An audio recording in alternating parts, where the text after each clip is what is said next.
আসসালামু আলাইকুম friends, welcome back in my channel. আপনাদের মাঝে এক আপু আমাকে এই গল্পটা সাজেস্ট করেছে। আর আপনারা যারা বাদ্য গল্পের ওয়েট করতেছেন তারা ওইটাও পেয়ে যাবেন, কিন্তু লেখক দিচ্ছে না, সেজন্য পাবেন না। যদি কেউ গল্প সাজেস্ট করতে চান তাহলে আমাদের হোয়াটসঅ্যাপ নাম্বারে যোগাযোগ করতে পারেন। ভালো গল্প হলে আমরা পোস্ট করব। আর যদি আপনাদের কাছে ইউটিউবের কোনো ভালো গল্প থাকে যেগুলা আপনারা চালু শুনতে চান তাহলেও আমাদের সাথে যোগাযোগ করতে পারেন। ধন্যবাদ সকলকে। আসসালামু আলাইকুম। আমার পুরুষত্ব নিয়ে প্রশ্ন তুলেছিলে না, মিস ওরা? সরি, মিসেস ওরা। আজ তোমাকে বোঝাব তেজরিন খান আরিশের দিকে আঙুল তোলার শাস্তি কতটা ভয়ানক হতে পারে। উদ্ধৃতি চিহ্ন সামনে দাও। আকার চন্দ্রবিন্দু নিয়ে থাকা শুভ্র পাঞ্জাবি পরিহিত বরের মুখে এমন কথা শুনে শুকনো ঢোক দিল লরা। পুরো নাম ওরা মেহরিন। আরিশ পাঞ্জাবির বোতাম খুলে বিছানার দিকে এগোতে লাগলো, দেখে ফুপিয়ে কেঁদে উঠল মেয়েটা। প্লিজ এমন করবেন না, সম্পর্কে আপনি আমার খালাতো ভাই হন। উদ্ধৃতি চিহ্ন খালাতো ভাই? হুহ, এসব বাজে কথা বাদ দাও। আমার কোনো বোন নেই, মা নেই, খালা নেই, কেউ নেই। এসব সম্পর্কের ফালতু তকমা দিও না আমাকে। Now you are my wife. এটা ভালোবেসে বিয়ে নয়, এটা তোমার দেওয়া অপমানের শাস্তি। Got it? আরিশের কথায় ভয় কেঁপে উঠল ওরা। ছোট থেকে আরিশের সাথে কখনো তেমন দেখা হয়নি। মায়ের মুখে শুধু শুনেছিল তার একজন খালাতো ভাই আছে, এতটুকুই। কিন্তু সেই আকার নুষ্টাকে যে স্বামী হিসেবে আজ এভাবে দেখতে হবে বলেও কল্পনা করেনি সে। আমার ভুল হয়েছে ভাইয়া, কতবার ক্ষমা চাইলে বিষয়টা ভুলে যাবেন। উদ্ধৃতি চিহ্ন ভরা মজলিসে আমার পুরুষত্ব নিয়ে ঠান্ডা করার সময় এই কথা মনে ছিল না। এই তেজরিন খান আরিশকে নিয়ে হাসি ঠাট্টা করার পরিমাণ তোমাকে ভুগতে হবে মেয়ে। উদ্ধৃতি চিহ্ন না, আরবান ভাইয়া প্লিজ।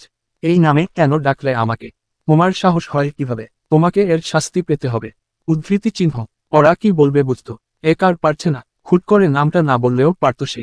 লোকটাকে এমনিতেই কেমন হিংস্র লাগছিল, তার মধ্যে এই নামে ডাকার ফলে আরো ভয়ানক হয়ে উঠল। আরিশ ওরার সাথে জোরাজোরি শুরু করেছে, একেবারে হিংস্র পশুর মতো আচরণ করছে। ওরার ছোট দেখানি ধীরে ধীরে আরিশের সুঠাম দেহের নিচে চাপা পড়তে লাগলো। ওরা গলাকাটা মুরগির মতো ছটফট করছে কেবল। আরিশের সেদিকে কোনো ভ্রুক্ষেপ নেই। আরিশের চোখে কোনো মায়া দয়া নেই, আছে কেবল ক্রোধের অনল গভীর ররাত। বিছানায় জড়সড় হয়ে শুয়ে আছে বিধ্বস্ত ওরা।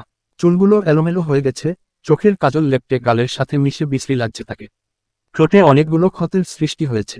সাদা রঙের বিছানার চাদরে লাল রঙের পোকার পর ছোপ দাগ লেগেছে। ওয়াশরুম থেকে পানি পড়ার আওয়াজ আসছিল এতক্ষণ। আরিশ গোসল সেরে বের হলো মাত্র। পরনে তার সাদা তোয়ালে কেবল। ভেজা চুল হাত দিয়ে নাড়াচাড়া করতে করতে ওয়ার্ড্রোবের দিকে এগোলো সে। ৩২ বছর বয়সী আরিশ দেখতে সুদর্শন, বেশ পরিপাটি। ছোট থেকে চাচার কাছে বড় হয়েছে সে। চাচা মারা যাওয়ার পর কাজী তার নিত্যসঙ্গী। জামা কাপড় পরা শেষে বিছানার দিকে তাকাতেই কিছুটা অবাক হলো আরিশ। চোখ বন্ধ করে শুয়ে আছে ওরা। তব এক আর ঘুমিয়েছে কি না বোঝা যাচ্ছে না। শরীরের দিকে নজর পড়তেই আরিশ খেয়াল করল ওরা দেখতে এতটুকু, একেবারে হামিংবার্ডের মতোই। তার চেয়ে বড় কথা, শেষে কি না এতটুকু মেয়েকে বিয়ে করলো আরিশ। কত আর হবে বয়স? খুব বেশি হলে ১৯, তাও মনে হচ্ছে না আরিশের। সে যাই হোক, বয়স যতই হোক না কেন, মেয়েটা অকালপক্ষ। আরিশ দীর্ঘশ্বাস ছাড়ল। রুম থেকে বেরিয়ে সোজা বেকুনিতে গিয়ে বেতের চেয়ারে বসল। আপাতত সিগারেট খেতে হবে তার, নিকোটিন ছাড়া নিজেকে শান্ত করতে পারবে না আরিশ। শরীরের যন্ত্রণা উপেক্ষা করে পেঁচানোর শাড়িটা ঠিকমতো শরীরে জড়িয়ে নিল ওরা। ওয়াশরুমে যেতে হবে তাকে। একটু আগে ঘটে যাওয়া অমানুষিক অত্যাচারের কথা মনে পড়তেই নিঃশব্দে কাঁদতে লাগলো মেয়েটা। মা তো বলেছিল আরিশ ভালো ছেলে, একটু আধটু রাগী হলেও ওর মনটা ভালো, এই বুঝি ভালো ছেলের নমুনা। খারাপের চেয়েও খারাপ লোকটা, ঠিক একটা জঙ্গলি পশু। ওরার কান্না থামে না, খুঁড়িয়ে খুঁড়িয়ে ওয়াশরুমের দিক একার এগোতে থাকে। সেদিন এই লোকটার বিষয়ে ঠাট্টা করে কতবার ভুল করেছিল আজ হাড়ে হাড়ে টের পেয়েছে ওরা। বুধবার বিকেল প্রায় ৪টা ছুঁই। ওরার বাবার অফিসে জরুরি মিটিং থাকায় দুপুরে বাসায় যেতে পারেননি। বারবার কল করেও বাবার সঙ্গে কথা বলতে পারেনি ওরা। সেজন্য আজ অফিসেই চলে এসেছে মেয়েটা। ওর সাথে কয়েকজন বান্ধবীও আছে। মূলত বাবার থেকে সিনেমা দেখতে যাওয়ার অনুমতি নেওয়ার জন্যই এতটা উদ্গ্রীব হয়ে আছে ওরা। হুট করে বন্ধুরা জানালো মুভি দেখতে যাবে, কিন্তু ওরার যখন তখন বাসা থেকে বেরোনোর অনুমতি নেই। বলতে গেলে খুব রক্ষণশীল মানুষ ওরার বাবা সুলাইমান মল্লিক। হলরুমের সকল কর্মচারীদের নিয়ে মিটিংয়ে চলছে। ওরা কোনো মতে গার্ডকে খোলখ। আকার এই হলরুমে প্রবেশ করে এক কোনায় দলবদ্ধ হয়ে দাঁড়িয়ে আছে। এর আগে কখনো বাবার অফিসে আসা হয়নি তার। বছর দুয়েক হবে এই অফিসে কাজ করছেন সুলাইমান মল্লিক। কি রে ওরা, আঙ্কেলকে তো কোথাও দেখতে পাচ্ছি না। উদ্ধৃতি চিহ্ন শর্ম হ্রস্বই কারলার কথায় আশেপাশে নজর বুলিয়ে নিল ওরা। ওই যে দূরে বসে আছে তার বাবা। ওই যে বাবা, একটু অপেক্ষা কর, আগে আমাকে দেখুক, তারপর নিশ্চয় আসবেন। উদ্ধৃতি চিহ্ন নিঝুম হুট করে ওরাকে মৃদু ধাক্কা দিয়ে জিজ্ঞেস করলো, তোর কাজিনের অফিস এটা? উদ্ধৃতি চিহ্ন, হ্যাঁ তাই তো জানি, যদিও আমিও কখনো দেখিনি ওনাকে। উদ্ধৃতি চিহ্ন, কেমন কথা, তোর কাজিন আর তুই দেখিসনি? উদ্ধৃতি চিহ্ন, আরে নানান কাহিনী, পারিবারিক সমস্যা, তোরা বুঝবি না। উদ্ধৃতি চিহ্ন, ওহ। নিঝুম বিরস মুখে বলল। শর্মিলা বেশ আগ্রহী হয়ে শুধালো, বিয়ে করেছেন উনি? না রে, বয়স তো কম হলো না, বিয়ে কেন করে নাকে জানে। কত রে, 30-32 হবে হয়তো। উদ্ধৃতি চিহ্ন, হি। উদ্ধৃতি চিহ্ন, শর্মিলার রিয়াকশন দেখে ওরা ও নিঝুম দু জনেই হেসে উঠল। মনে হয় ডাল মে কুচ কালা হে, কিছু একটা ঠিক নেই, সমস্যা, সেজন্য এখনো বিয়ে করেনি। উদ্ধৃতি চিহ্ন, ওরা কথাটা বলেই হাসতে লাগলো। ঠিক সেই মুহূর্তেই ওদের পাশ দিয়ে স্টেজের দিকে যাচ্ছিল তেজরিন খান আরিশ।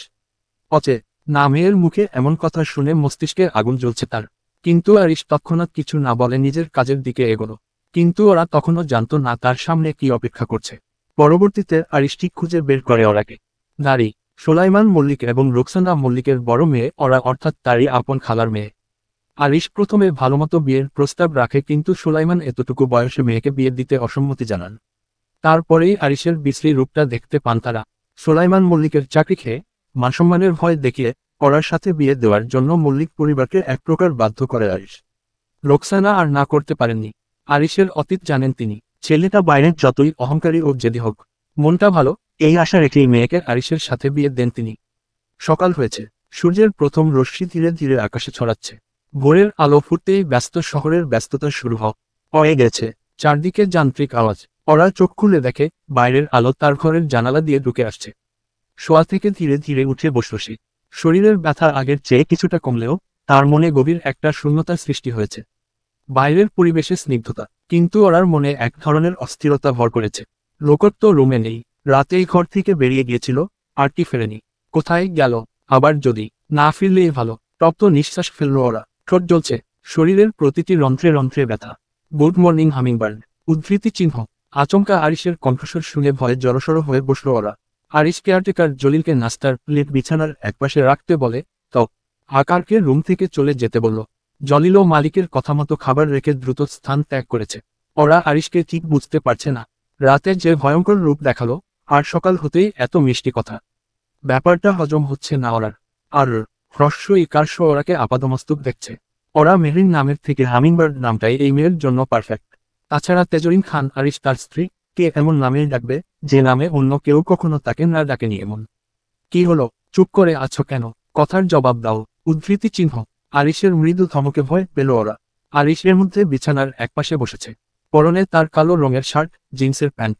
সবকিছু স্বাভাবিক থাকলে হয়তো ওরা তার সুদর্শন বরের প্রেমে হাবুডুবু খেত এখন।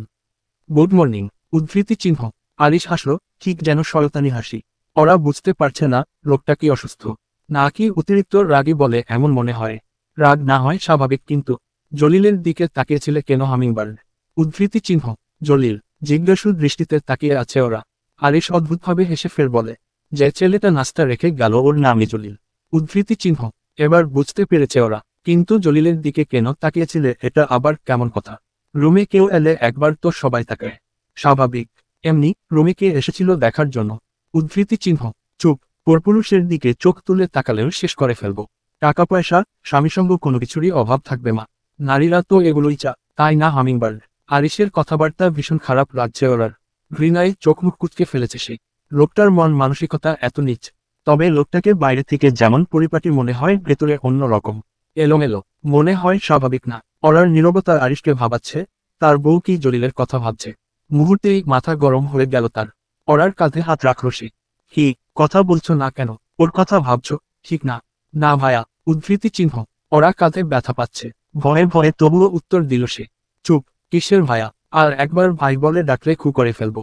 আর হ্যাঁ, আজকের পর অন্য কোনো ছেলের দিকে তাকাতেও ভুলে যাবে তুমি। উদ্ধৃতি চিহ্ন, ওরা ভয়। এ কার কাঁদছে? ওর ছোট্ট দেখানি ভয়ে থরথর করে কাঁপছে কেবল। আরিশ কথা বলতে বলতে নিজের শরীরের শার্ট বিছানায় ছুঁড়ে ফেলল। ওরা ভালো করেই বুঝতে পারছে তার সাথে কি হতে চলেছে। তাই প্রাণপণে আরিশের কাছে হাত জোর করে বলতে লাগলো, প্লিজ এরকম করবেন না, আমার খুব কষ্ট হচ্ছে। আমি আর কারো দিকে তাকাব না। উদ্ধৃতি চিহ্ন, আরিশ ওরার থুতনি চেপে ধরে রাগান্বিত কণ্ঠে বলল, কষ্ট হয়? স্বামী সময় দিলেও কষ্ট হয়, আর না দিলে পরপুরুষের কাছে যাস তোরা। তোদের নারীজাতিকেই ঘৃণা করি আমি। তোরা মা নামের কলঙ্ক। উদ্ধৃতি চিহ্ন, আরিশের কোনো কথার আগামাথা বুঝতে পারছে না ওরা, আর না তো এই মুহূর্তে বুঝতে চাচ্ছে। আরিশের চোখ লাল হয়ে গেছে। আমার সাথে কেন এমন করছেন? কি করেছি আমি? উদ্ধৃতি চিহ্ন। আমার সমস্যা আছে। কে জানি বলেছিল। ক্রুর হাসলো আরিশ। ওরা নিরুপায়। আরিশের দুই হাতের নিচে নিজের হাত চাপা পড়ে গেছে ওর। ঠোঁটের ক্ষতে আবারও আঘাত দেওয়াতে চিৎকার করতে চাচ্ছে মেয়েটা, কিন্তু হ্রস্ব উকার আরিশ তার ঠোঁট দিয়ে সেই আওয়াজ বন্ধ করে রাখছে। ঠোঁট থেকে গলা, গলা থেকে সব জায়গা দাগ হয়ে গেছে। ওরার দুচোখ বেয়ে জল পড়ছে কেবল। মনে হচ্ছে নরক যন্ত্রণা ভোগ করছে সে। আরিশ ধীরে ধীরে ওরার থেকে কিছুটা দূরে আকার ওর কাছে বসে পড়ল। ওরার চোখ বিস্ময়ে বড় হয়ে উঠেছে। তার শরীর টান টান উত্তেজনায় কাঁপছে। গতরাতের অভিজ্ঞতা এখনো মনে গেঁথে আছে। আবার যদি তেমন কিছু ঘটে, যেটুকু আমার, তা আজ শুধু তোমার। নিতে চাও তো? আরি অনুমতি চাইল নাকি নিজের ইচ্ছের কথা বলল জানে না ওরা। কাদো কাদো গলায় বলল সে, দয়া করুন, আমি মরে যাব। উদ্ধৃতি চিহ্ন। আরিশ বিশ্রীভাবে হাসে। ওরার চোখের জলে তার কিছু যায় আসে না। কিন্তু হঠাৎ ফোনের রিংটোনের আওয়াজে নড়েচড়ে উঠল সে। জরুরি কল আসার কথা ছিল। আরিশ ওরাকে ওভাবে রেখেই বিছানা থেকে নেমে ফোন হাতে নিল। হ্যাঁ, জরুরি কল। রিসিভ করে কথা বলল সে। ওরা নিজেকে আড়াল করতে কোনোমতে বিছানার চাদর মুড়ি দিয়ে ভয়ে চুপচাপ তো আকার কিয়ে রইল কেবল। আরিশ ফোনে কথা শেষ করল। জরুরি কল, কাজ আছে আমার। ঠিকমতো খেয়ে নিও, তামান্না আছে বাসায়, তোমার দেখাশোনা করবে। উদ্ধৃতি চিহ্ন। কথা বলতে বলতে পোশাক পরে নিল লোকটা। ওরা গোপনে স্বস্তির নিঃশ্বাস ফেলল। আরিশ আর কোনো কথা না বলে ঘর থেকে বেরিয়ে গেল। আরিশ চলে যেতেই দ্রুত পোশাক পরে নেয় সে। মা যে তাকে জাহান্নামে পাঠিয়েছে সে বিষয়ে কোনো সন্দেহ নেই ওরার। কিন্তু প্রশ্ন হলো, জেনে শুনে এমন ছেলের সাথে কেন বিয়ে দিলেন রোকসানা? ওরা ভেবে পায় না। বারান্দায় গ্রিলে হাত দিয়ে দাঁড়িয়ে আছেন সুলাইমান মল্লিক।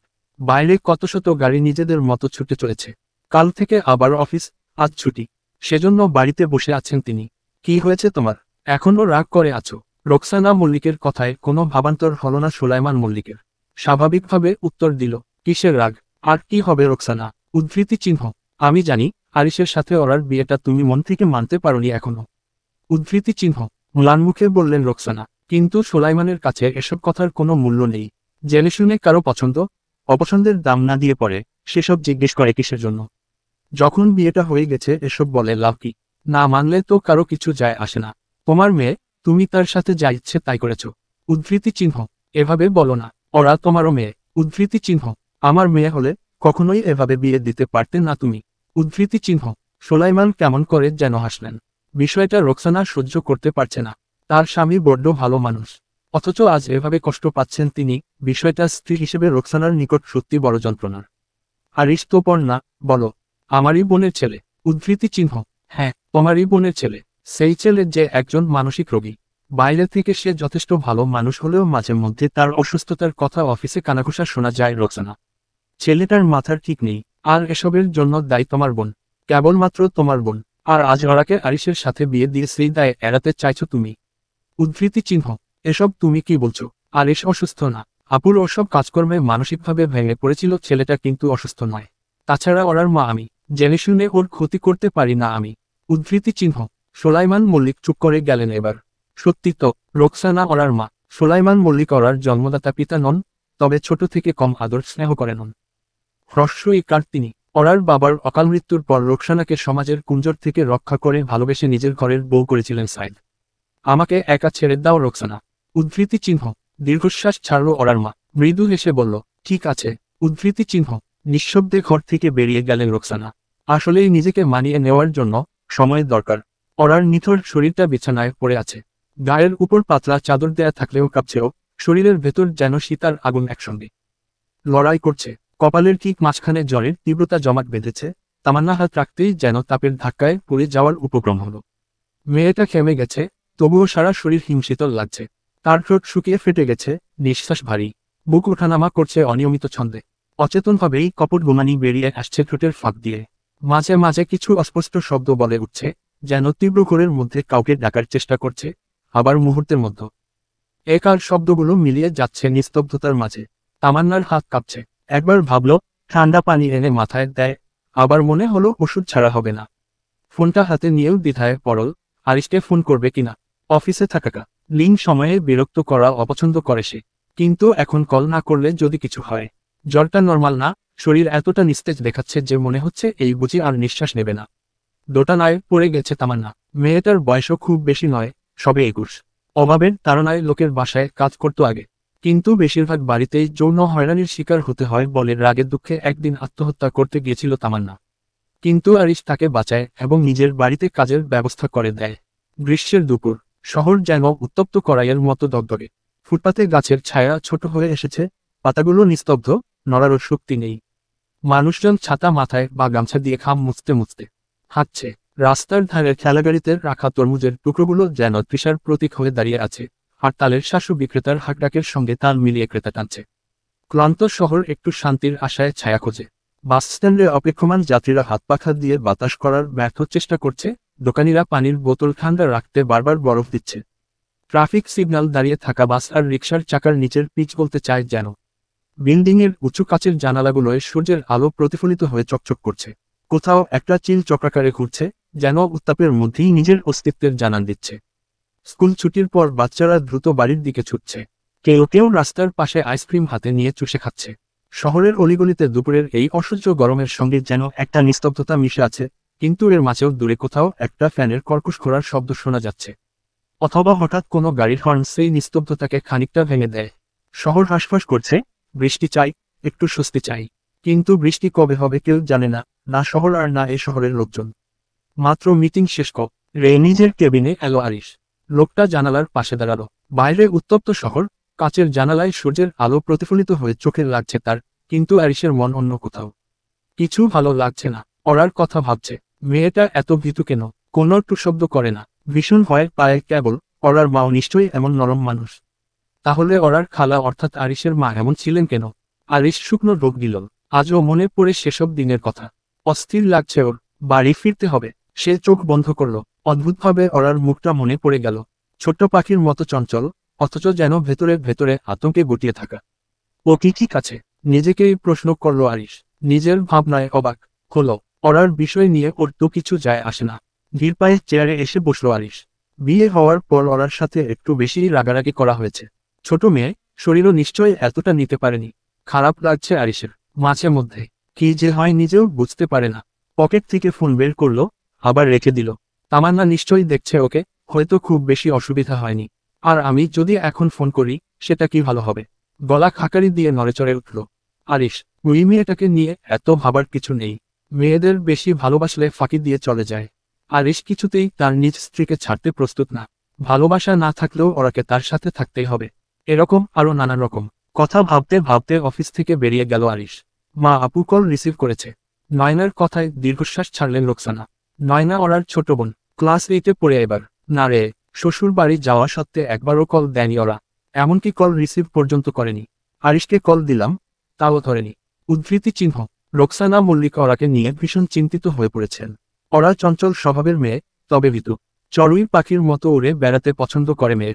আকার বন্ধ ঘরে এক মুহূর্ত থাকতে পারে না। নয়না মা কে কিছু বলতে পারছে না। সত্যি বলতে নয়নারও বিয়েতে মতো ছিল না। আরিশের এমন জেদ, অহংকার খুব খারাপ লেগেছে ওর। আমি কি কাল একবার আপুর সাথে দেখা করতে যাব? বেশি দূর তো না। উদ্ধৃতি চিহ্ন। না, আমি আরিশের সাথে কথা বলার চেষ্টা করব, না পারলে আমি নিজেই যাব। তোকে যেতে হবে না। এই বয়সে এত সাহস ভালো না। একা একা সব জায়গায় যেতে চাওয়া বন্ধ করো। উদ্ধৃতি চিহ্ন। মায়ের বোকাচোকা খেয়ে চুপ করে রইল নয়না। ঘরের ছোট সদস্য হলে একটা অসুবিধা, কেউ কোনো কথার গুরুত্ব দেয় না। মনে মনে এসব ভেবে নিজের ঘরের দিকে এগোলো মেয়েটা। নয়না জানালার পাশে দাঁড়িয়ে বাইরে তাকিয়ে আছে। মায়ের কথাগুলো এখনো কানে বাজছে। এই বয়সে এত সাহস ভালো না। একা একা সব জায়গায় যেতে চাওয়া বন্ধ করো। মা বুঝতে চান না, কিন্তু ওরার জন্য ভয় হচ্ছে তার। আপু এমন মানুষ না যে নিজের পরিবার ছেড়ে গেলে ভুলে যাবে। তাহলে একবারও ফোন দেয়নি কেন? এমনকি মায়ের ফোনও রিসিভ করেনি। ও কি ইচ্ছা করে কথা বলছে না, নাকি কথা বলার সুযোগ পাচ্ছে না? নয়নার গলা শুকিয়ে এলো। মনে মনে আরিশকে ভয় পায় সে। তার চোখের দৃষ্টি, কথা বলার ভঙ্গি সবকিছুতেই কেমন একটা চাপা কঠোরতা।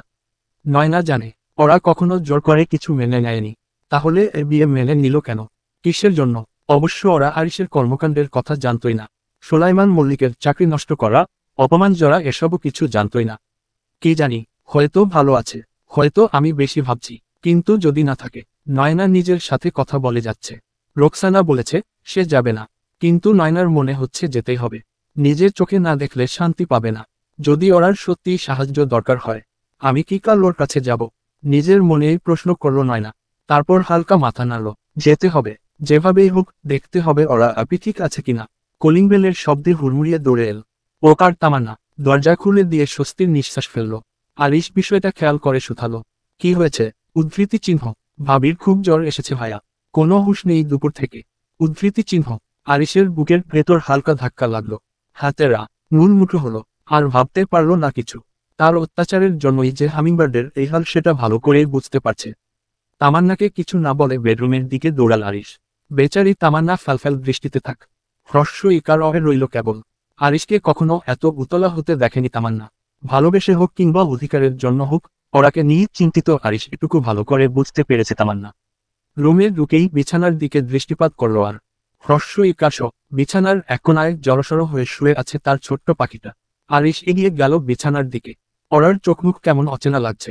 একদিনের অসুস্থতায় কি হাল হয়েছে মেয়েটার। আরিশ ওর কপালে হাত রেখে জ্বরের তীব্রতা বুঝত। একার চেষ্টা করলো, জ্বর মারাত্মক। পকেট থেকে ফোন করে ডাক্তারকে কল দিয়ে কথা বলা শেষে ওরার পাশে বসল। এর মধ্যে তামান্নাও রুমে এসে উপস্থিত হয়েছে। তামান্না, তোকে বাসায় রেখেছি কি করতে? আঁতকে উঠল মেয়েটা। আরিশ রেগে গেছে। তামান্না কাঁদো কাঁদো গলায় বলল, কাজের মধ্যে কল করলে যদি রেগে আমাকে বাসা থেকে বের করে দেন, সেই ভয় কল করিনি ভাইয়া। উদ্ধৃতি চিহ্ন, তপ্ত নিঃশ্বাস ফেলল আরিশ। রুমে এসি বন্ধ, সেজন্য কপালে বিন্দু বিন্দু ঘাম জমেছে তার। সেটা বুঝলাম, কিন্তু সেবা যত্ন করিসনি কেন? গতকাল রাতের পোশাক পরে আছে এখনো। শরীর খারাপ, পোশাক বদলে দিতিস, কপালে একটু জলপট্টি দিতিস। উদ্ধৃতি চিহ্ন, তামান্না কি বলবে বুঝতে পারছে না। যেহেতু ঘাম ছাড়ে নি সেজন্য পোশাক বদলানোর কথা মাথায় আসেনি। আর এতটাই ভয় পেয়ে গেছিল জলপট্টির কোথাও খেয়াল হয়নি তামান্নার। আরিশের ধমকে ভয়ে চুপসে গেছে তামান্না। কি বলবে বুঝতে পারছে না। যেহেতু ওরার ঘাম ছাড়েনি সেজন্য পোশাক বদলানোর কথা মাথায় আসেনি। আর তামান্না এতটাই ভয় পেয়ে গেছিল জলপট্টির কোথাও খেয়াল ছিল না ওর। ভাইয়া, এরকম ভুল আর কখনো হবে না, এবারের মতো মাফ করে দিন। আরিশ তামান্নার দিকে খেয়াল না করে ওরার দিকে মনোযোগ দিল। বালিশের পাশে গিয়ে বসল আরিশ। তারপর ওরার মাথ তুলে নিজের উরুতে রাখল। মাথায় হাত বুলিয়ে দিতে দিতে বলল, বকবক না করে পানি আর রুমাল নিয়ে আয়। জি ভাইয়া। উদ্ধৃতি চিহ্ন, তামান্না দৌড়ে ঘর থেকে বেরিয়ে গেল। আরি শের ভীষণ অপরাধবোধ হচ্ছে। ওরার চেহারার দিকে তাকানো যাচ্ছে না। ঠোঁটে ঘা, চোখের নিচে কালো দাগ, গলায় কামড়ের দাগ। উফ, এভাবে কেউ টাচ করে, নিজেকে জানোয়ার মনে হচ্ছে ওর। কিন্তু আরিশ রাগ করে আদর করতে গেলে কতটা জঙ্গলি হয়ে ওঠে সেটা সে নিজেও বুঝতে পারে না। এই যে পানি আর রুমাল, ভায়া। উদ্ধৃতি চিহ্ন, এখানে রাখো, ডাক্তার আসবে, দরজার কাছে গিয়ে অপেক্ষা কর। উনি নক করলেই দরজা খুলে দিবি। উদ্ধৃতি চিহ্ন, ঠিক আছে ভায়া। উদ্ধৃতি চিহ্ন, আরিশের সামনে খুব সাবধানে পানির বাটি আর রুমাল রেখে আবারও ঘর থেকে বেরিয়ে গেল তামান্না। ওরাকে আবারও বালিশে শুয়ে দিল আরিশ। কপালে জলপট্টি দিয়ে ফার্স্ট এইড বক্স খুঁজতে লাগলো। ড্রেসিং টেবিলের ড্রয়ারেই রাখা ছিল। ওরার জায়গাগুলো পরিষ্কার করে ঔষধ লাগিয়ে দিচ্ছে আরিশ। মেয়েটা ঘরের মধ্যেও ব্যথা অনুভব করতে পারছে। ঔষধ লাগানোর সময় ছটফট করছিল খুব। আরিশ নিজের অপর বিরক্ত। শাস্তি দিতে গিয়ে বিয়ে করে, শেষে এতটুকু বউ নিয়ে বিপদে পড়ল। ডাক্তার এসে ওরাকে দেখে কিছু ঔষধ দিয়ে গেছে। শরীরের ব্যথার জন্যই জ্বর এসেছে। তামান্না আরিশের জন্য রাতের খাবার ঘরে দিয়ে গেছে। আরিশের এই রূপ আগে দেখেনি সে। শক্তপোক্ত মানুষটারও যে কারোর জন্য এতটা ভাবনা চিন্তা হয় তামান্না সেটা আন্দাজও করতে পারেনি। আরিশ তাকে সাহায্য করলেও কখনো ভালো আচরণ করেনি আর না তো খারাপ। সব সময় এমনভাবে কথা বলেছে মেয়েরা যেন ঘৃণার পাত্রী। আরিশ সকল নারীকেই কমবেশি ঘৃণা করে, কিন্তু কেন সেটা জানে না তামান্না। গভীর রাত, সোফায় বসে ল্যাপটপে মুখ বুজে বসে আছে আরিশ। পরনে তার টি শার্ট ও হাফ প্যান্ট। ওরা ঘুমোচ্ছে। মাঝখানে একবার চোখ মেলে তাকিয়েছিল, তামান্না ঔষধ খাইয়ে দিয়েছে তখন। আর হ্রস্ব ইকার্ষ ওরার আশেপাশেও ছিল না তখন। তামান্না বুঝতে পারে না ভায়া ভাবির সামনে কেন এতটা কঠিন হয়ে থাকে। পেছনে তো কতটা কেয়ার করলো, অস্থির হয়েছিল। গরমে হাঁসফাঁস লাগছে আরিশের। ওরার জন্য এসি বন্ধ করে রাখা হয়েছে। এভাবে গরমে কাজ করাও যাচ্ছে না। তার চেয়ে বেকুনিতে গিয়ে বসে কাজ করা যাবে। যেই ভাবা সেই কাজ। আরিশ ল্যাপটপ নিয়ে সোজা বেকুনিতে চলে গেল। আরিশের রুমের বেলকনিটা অনেক বড়। এখানে নানান ফুল গাছ আছে, বেলি, গোলাপ, অর্কিড সহ আরো অনেক ফুল। সাথে মাঝে মধ্যে দক্ষিণা বাতাস তো আছেই। গভীর রাতে কোনো কোলাহল থাকে না শহরে। এখানে এসে বসলেই মন ভালো হয়ে যায় আরিশের। বিছানায় শুয়ে এপাশ ওপাশ করছে রোকসানা। মেয়ের চিন্তায় আসছে না। যতই নিজেকে বুঝিয়ে সুচিয়ে রাখতে চাচ্ছেন, ততই অস্থির লাগছে ওনার। ওরাকে আরিশের সাথে বিয়ে দিয়ে কি ভুল করলেন? দীর্ঘশ্বাস ফেললেন রোকসানা মল্লিক। আগামীকাল সকালে খান বাড়িতে যাবেন তিনি। আরিশকে জবাবদিহি করতে হবে।